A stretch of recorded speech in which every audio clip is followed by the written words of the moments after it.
పాలమూరు జిల్లాను కేసీఆర్ రేవంత్ రెడ్డి రాజకీయాల కోసం వాడుకున్నారని బీజేపీ జాతీయ ఉపాధ్యక్షురాలు ఎంపీ డీకే అరుణ ఆరోపించారు. పాలమూరు ప్రాంతానికి నీళ్లు ఇవ్వాలనే చిత్తశుద్ధి ఇద్దరికీ లేదన్నారు.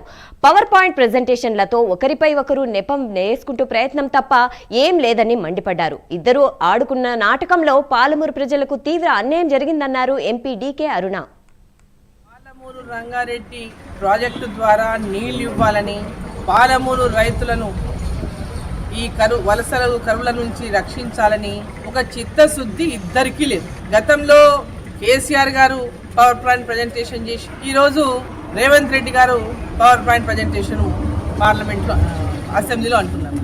ఒకరి మీద ఒకరు వాళ్ళు ఆడిపోసుకొని రాజకీయం చేసి ఏ విధంగా ఒకరి మీద ఒకరు తప్పించుకునేటటువంటి ప్రయత్నం ఏం చేస్తున్నారు తప్ప, 2 ఏళ్ళైంది కాంగ్రెస్ చేయలేదని ఆయన, 10 ఏళ్ళ నుండి వాళ్ళు చేయలేదని ముఖ్యమంత్రి, ఇద్దరు కూడా పాలమూరు జిల్లాకు నష్టం చేసినటువంటి వ్యక్తులే. 10 ఏళ్ళ నుండి కేసీఆర్ గారు పాలమూరు రంగారెడ్డి ప్రాజెక్టు పూర్తి చేయలేక వచ్చి 2 సంవత్సరాలైంది కాంగ్రెస్ ప్రభుత్వం అధికారంలోకి వచ్చి, ఇప్పటిదాకా పాలమూరు రంగారెడ్డి పూర్తి చేయలేదు.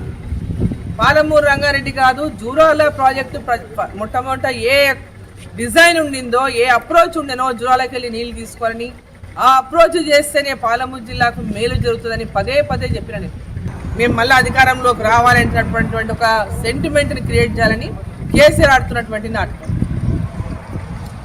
కాంగ్రెస్ ప్రభుత్వం కూడా తప్పులను వాళ్ళ మీద నెట్టేసి వీళ్ళు తప్పించుకోవాలని చూడటము, వీళ్ళు చేస్తున్నటువంటి రాజకీయ. సో వీళ్ళిద్దరూ కూడా ఆడుతున్నటువంటి నాటకంలో పాలమూరు ప్రజలకు తీవ్రంగా అన్యాయం జరుగుతున్నది.